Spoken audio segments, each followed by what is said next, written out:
Hello and welcome to the Mythic World Tour that I'm running on my Fury Warrior named Radiation.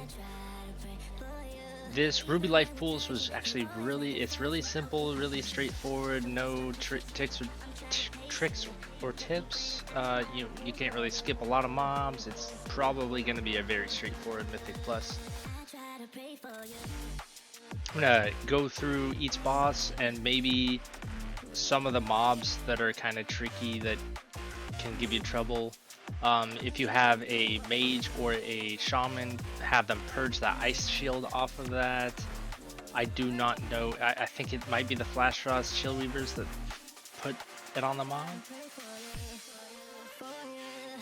So that's pretty much that. Just interrupt whatever you can, help out the healer. Like the ice, that Flash Frost Chill Weaver just put the ice shield out. You can either interrupt it or just have your mage spell shield or spell steal or purge for the shaman. This was recorded when I first started doing Mythic Zeros, just like as soon as I hit 70. I was really low item level. My currently I am 370 item level though, so I've definitely increased in DPS as well as gear. I'm not as squishy. I know what to do now, I know what to dodge.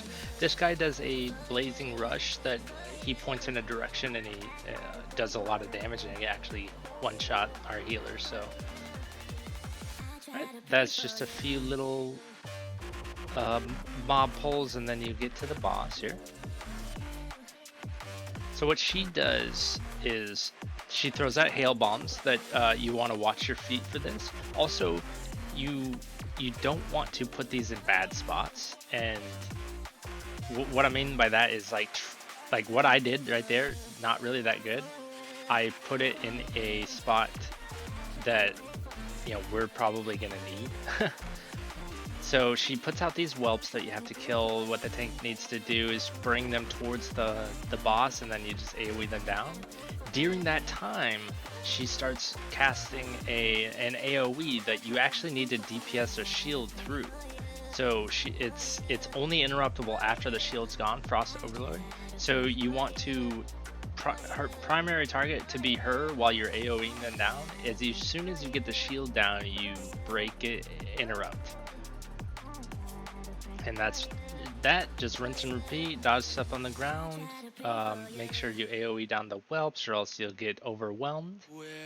And then Chill Storm, she puts it on a target. That person runs out or runs in a certain direction, and when it drops, it pulls everyone towards it, and if you get in the middle, you start taking more damage. So you want to try to position yourself to where you're not getting pulled through the hailstorms on the ground. And that's that. Pretty easy, simple, straightforward. Ruby Life Pools is probably one of the easier dungeons, along with the Academy. The simple, straightforward.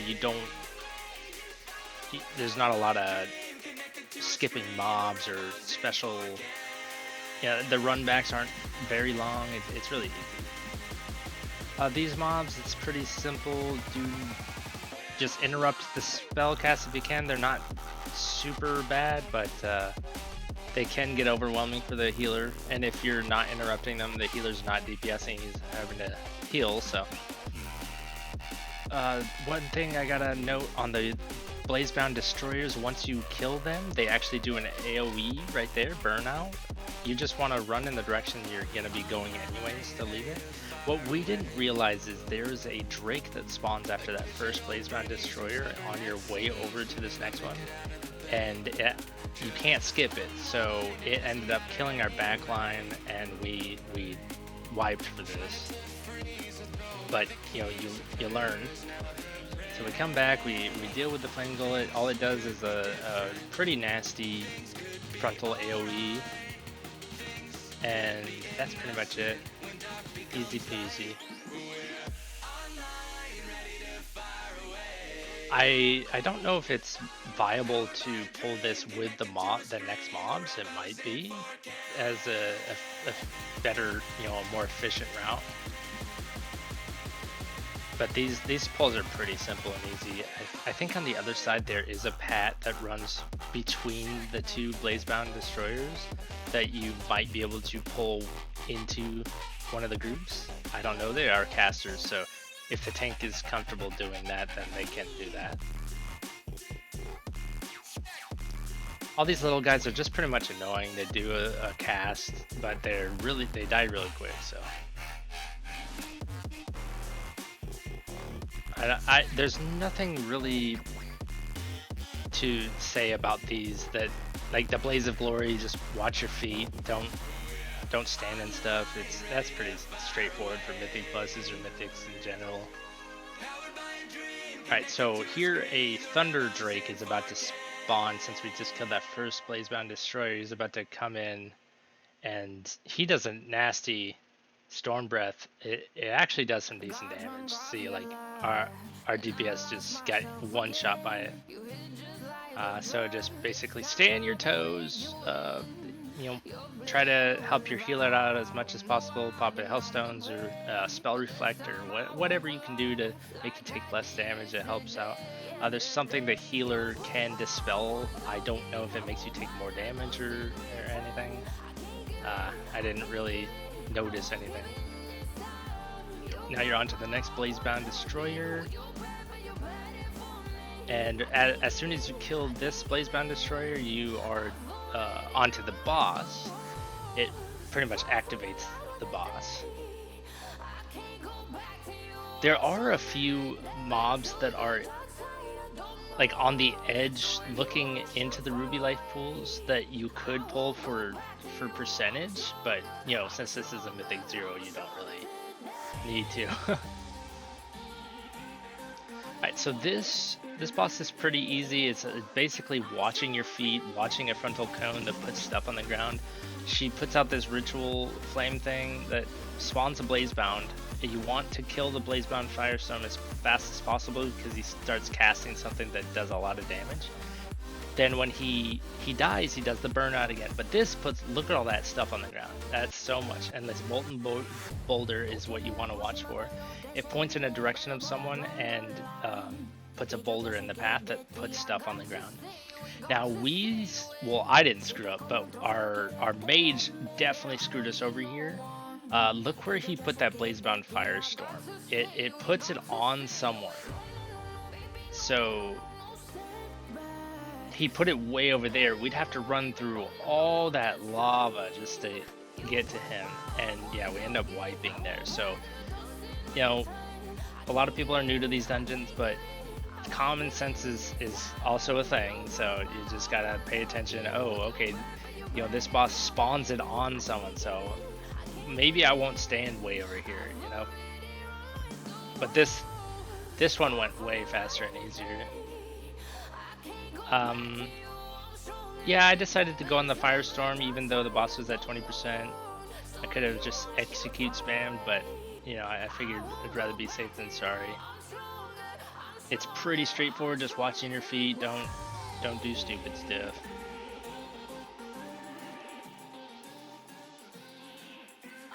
I got a new trinket there. It's not really that good. I mean, in my opinion, it's not. The build that I'm going for my warrior is Cold Steel. I'm doing the Bloodthirst crit build, and so haste is actually the third stat priority for me. It's crit, mastery, then haste. So I want crit mastery over everything. And the fact that I'm losing strength to gain haste on that is like, oh, strength is my main stat priority. So I don't really like it. Alright, so this pull right here is probably the hardest pull in the dungeon. Now, I really wish I was in comms with this tank, but you know, it's just a random, but I didn't know he's gonna pull all this.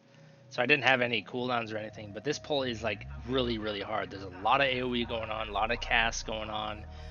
You need to coordinate with your team to do AoE stuns, or the healer needs to have all their cooldowns, something like that. But if your tank decides to do that huge pull, it's pretty hefty because this high channeler does lots of AoE damage.